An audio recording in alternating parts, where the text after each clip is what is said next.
Assalamualaikum warahmatullahi wabarakatuh. Perkenalkan, nama saya Siti Elvia dari Prodi S1 Perbankan Syariah. Saya berasal dari Kampus Sekolah Tinggi Agama Islam Setai Salahuddin Pasuruan. Di sini saya akan menjelaskan tentang bahasa Indonesia baku. Apa itu bahasa Indonesia baku? Bahasa baku dibagi menjadi dua, yaitu bahasa baku dan bahasa tak baku. Bahasa baku adalah bahasa yang pemakaiannya disesuaikan pada pedoman atau kaidah bahasa yang sudah ditentukan, sedangkan bahasa tidak baku adalah bahasa yang pemakaiannya tidak disesuaikan pada kaidah kebahasaan. Ciri-ciri bahasa baku yaitu 1. Tidak terpengaruh bahasa daerah. 2. Tidak dipengaruhi bahasa asing. 3. Bukan merupakan ragam bahasa percakapan sehari-hari. 4. Pemakaiannya yang sesuai dengan konteks kalimat. Dan yang kelima, memiliki kedudukan minimal subjek dan predikat. Sedangkan ciri-ciri bahasa tidak baku, yaitu ada 8. 1. Tidak memiliki subjek atau predikat. 2. Menggunakan kata-kata frasa. 3. Dapat terpengaruh bahasa daerah atau bahasa asing. 4. Terpengaruh oleh perkembangan zaman.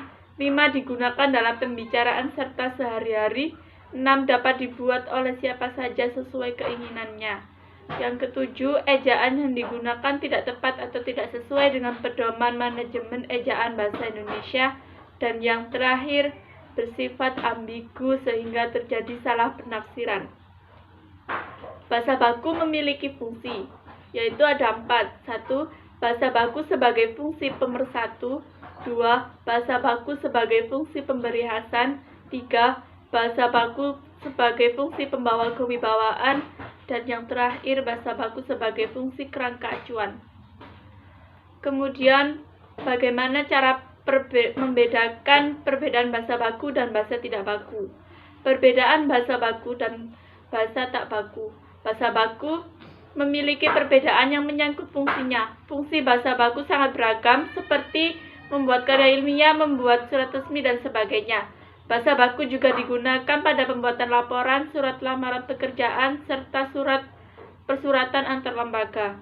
Sedangkan kalau bahasa tidak baku itu lebih menekankan pada fungsinya sebagai bahasa percakapan sehari-hari. Fungsi bahasa tidak baku sebenarnya membuat sarana lebih santai, terutama jika diterapkan pada percakapan. Penggunaan bahasa baku tidak juga bisa membuat orang yang berbicara semakin santai. Selanjutnya, contoh kata baku dan kata tak baku.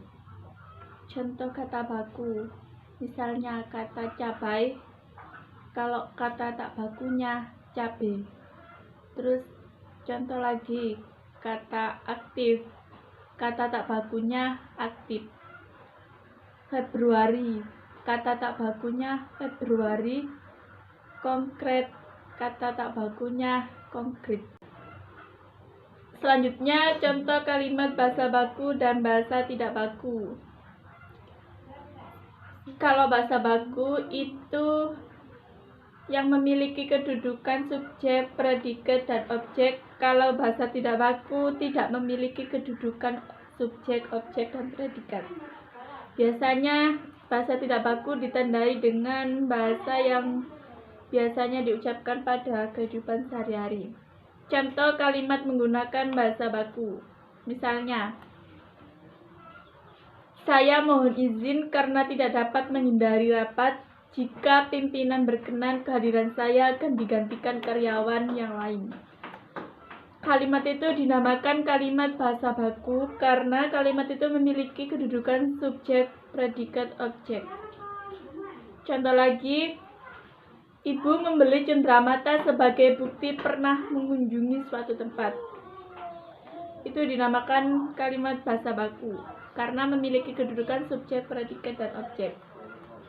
Untuk subjeknya dari kalimat tersebut yaitu ibu, yang predikatnya itu membeli, objeknya itu cenderamata sebagai bukti pernah mengunjungi suatu tempat termasuk keterangan. Selanjutnya, contoh kalimat menggunakan bahasa tidak baku.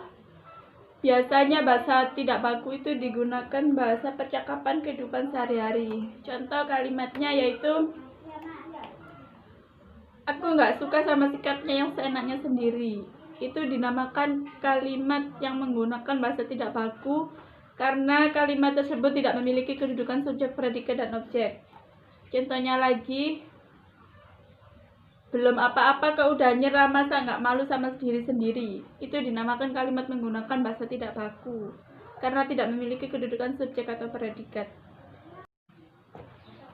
Sekian dari saya, kurang lebihnya jika ada salah kata mohon dimaafkan. Sekian dari saya, terima kasih. Wassalamualaikum warahmatullahi wabarakatuh.